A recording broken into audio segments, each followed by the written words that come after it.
Hey everyone, and welcome to my channel. Today I want to talk about dealing with depression in a more natural way without the use of medication. Now I'm not saying there's anything wrong with medication, but maybe you can't afford it, or maybe you just don't want to be on it, or maybe you're already on it and it's not really helping you in a way that you thought it would. So I want to share with you 5 things that I've done in my life to honestly transform my life in a way that I didn't even think was possible a few years ago. Like, I use these things to pull myself out of a pretty dark and deep depression that lasted for about 2 years. And I'm living a life today that I honestly didn't even think was possible a few years ago. And I honestly believe that the same can happen for anyone out there if they apply these principles. All right, so the first thing is becoming more aware of your thoughts and consciously picking which ones you're giving energy towards. The reason this is important, and this is a little bit more of an esoteric belief, but our thoughts and our beliefs, I honestly believe, help create a reality. And I believe it goes further than just shifting our focus to the positive or negative things.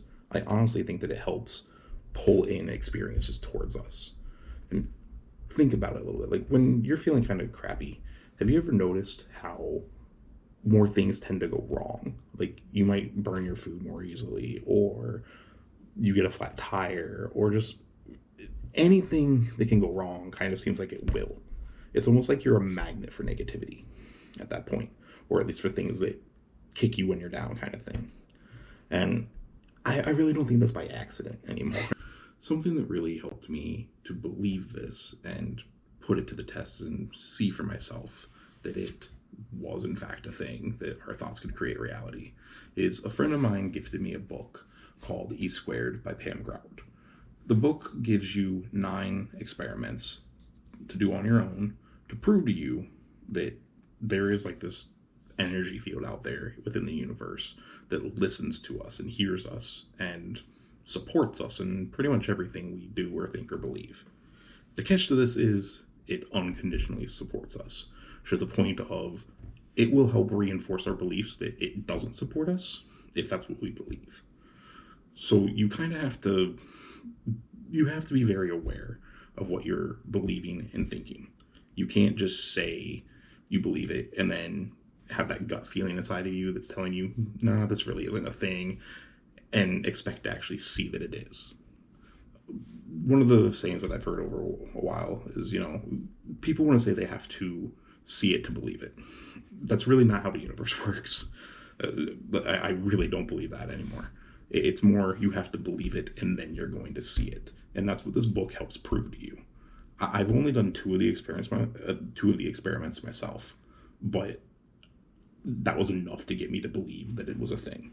And I have used these principles or these experiments many times at this point to just float what I want to have happen in the universe and then sit back and watch it happen.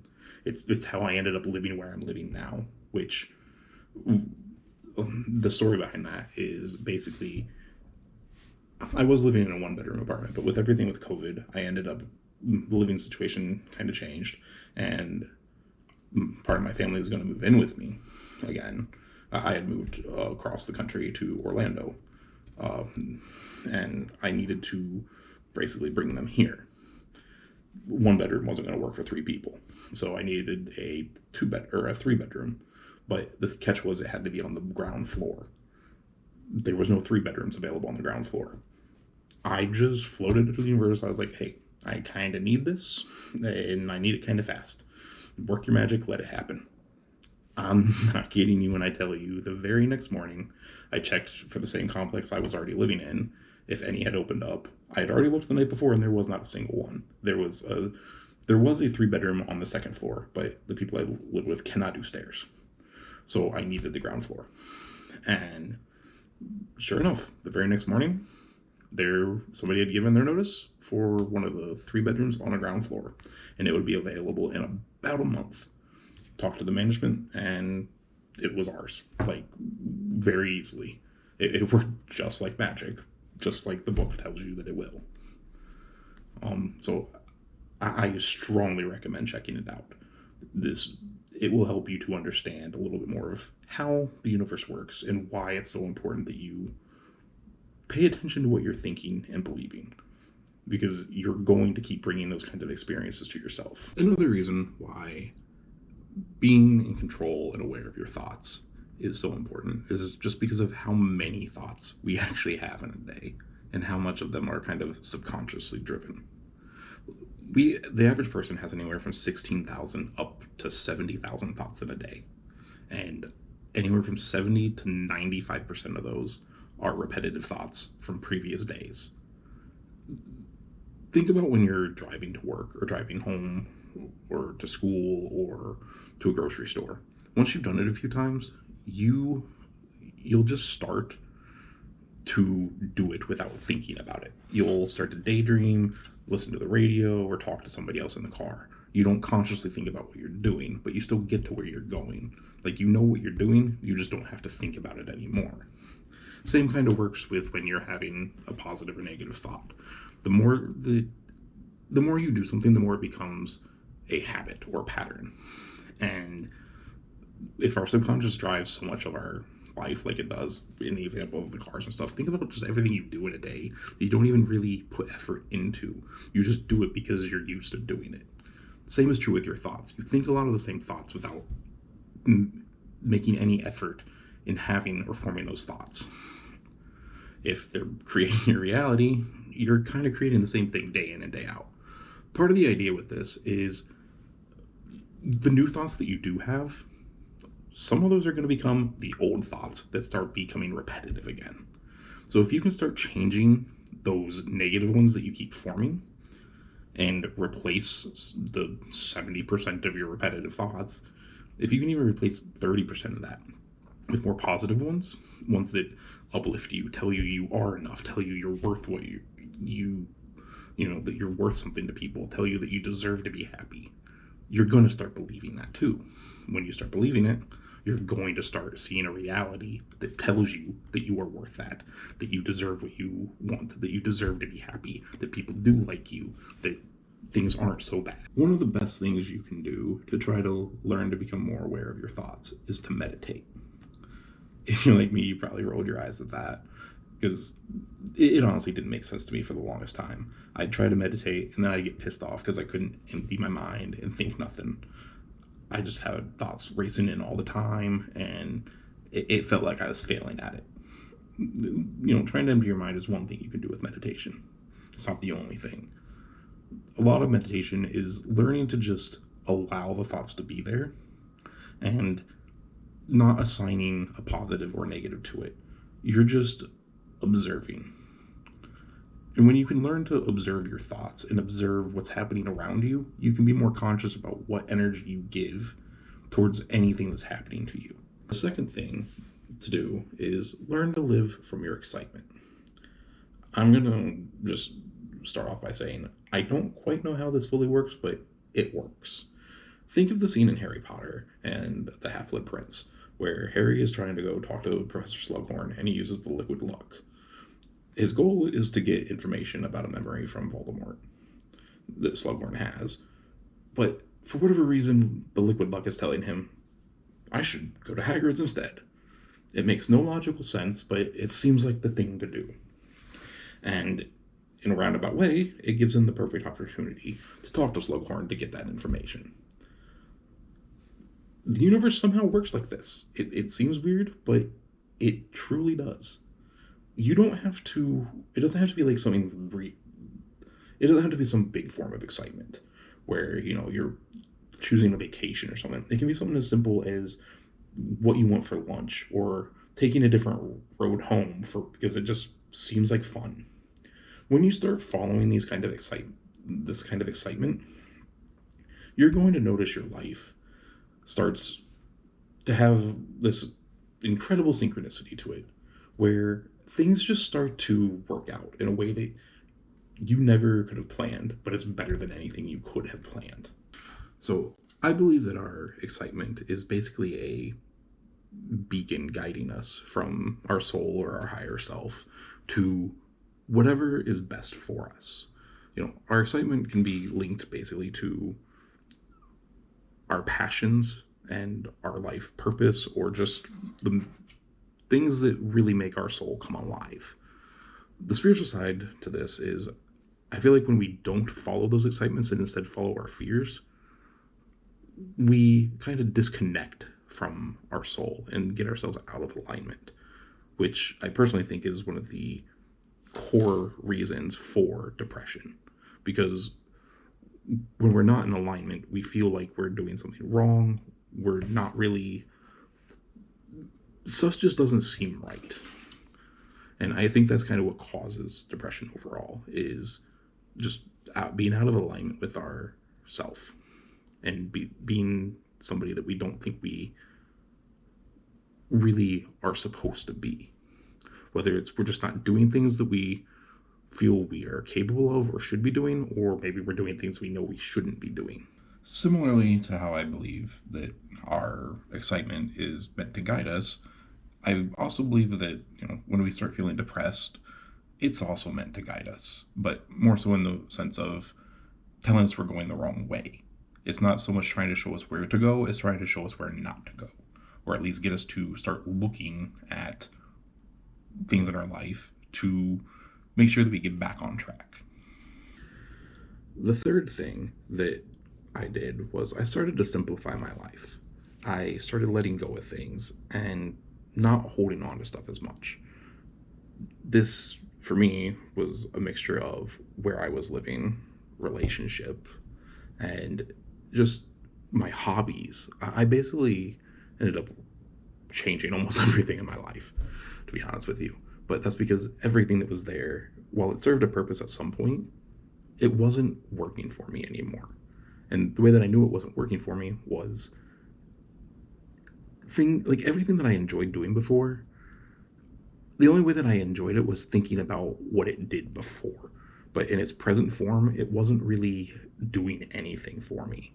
It was bringing unhappiness and frustration and stress, which things that I want shouldn't be doing that. But I convinced myself that they were things that I still wanted, because at one point I did want them. And at one point they served a purpose. They helped me. But they weren't anymore. And I think we get kind of confused with that. When we're feeling like something's missing in our life, we immediately go searching to add something. And a lot of times that distracts us from what's really happening. And what's really happening often is things are trying to basically work their way out of our life. And instead, we're holding on for dear life to it because we're afraid to let go of it. So think of your life kind of like a box. The box has limited amount of room in it, but you can fill it with anything you want. It can be 4 things, or it can be 30 things. If you only have 4, you might have room for 100% of those 4 things. If you do the 30, maybe you only have room for 30% at most of any one thing, and not even 10% of several things. You don't have room to fit it all in there. Maybe you think your life looks like this, or maybe you think it looks like this. Maybe it looks like this. And maybe it's just overflowing to the point where you're missing out on parts of things and you don't even know what parts. Maybe you're missing out on the best parts. Every time that we say no to something, we're at the same time saying yes to something else. And likewise, when we say yes to something, we're saying no to something else. We may not know what we're saying yes and no to, the parts that we aren't aware of. We might be saying no to something that we really want, but don't know that it's even out there, because we're filling our time with things that aren't really meant to take up our time anymore. Try to look at it that when things start breaking down in your life, they're not breaking down to hurt you. They're breaking down to make room for something that you might not even see coming yet that is better for you. So when things do start to try to leave your life, don't hold on so tightly. Understand that it's going to eventually lead to something better coming along. So just thank it when it goes to leave, appreciate what it did for you, and be grateful that it's allowing you room for the next chapter. The fourth thing that I started to do was I started to look at everything as happening for me instead of happening to me. I started to realize that I could trust the universe to bring me whatever I actually needed. And that's true, otherwise I wouldn't be sitting here talking about this. Like, if I didn't have what I needed to get through anything that was thrown at me, I wouldn't have made it through it. The same is true for you. Like, you've had everything you needed, maybe not a single thing more than what you needed, but you've had everything you've needed at any given point in your life to get through whatever you were going through. And it is hard to look at it this way sometimes. You might have to let yourself go through the motions and just deal with whatever you're dealing with, feel the pain of it, and look back at it later to find the lesson in it. And that's okay too. Like, it may take months or years for you to understand why something happened or find the lesson in it or the benefit to you. But everything shifts around in your life for your best interest.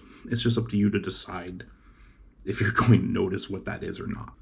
And the last thing is trying to not get too attached to anything, because not everything is meant to last. In this life, we're meant to kind of learn lessons. I fully believe that everything is meant to teach us something at like a soul level.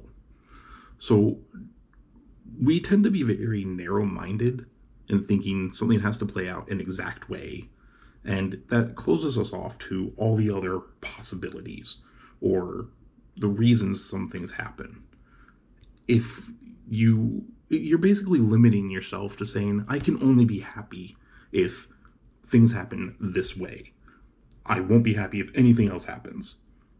And realistically, that's not necessarily true. There's probably hundreds of other ways things could play out. You're just putting a lot of importance on one particular way. And that's your choice to make, but you're willingly then limiting yourself to how you receive anything that comes your way. You think about it in terms of like a relationship. You're saying this person has to love me this specific way, and this person has to be the last person that I'm ever with. Or you kind of get what I'm saying? You're just limiting yourself by saying things have to happen a certain way. When you leave it kind of open-ended, you allow for more possibilities to be noticed by you, and you just let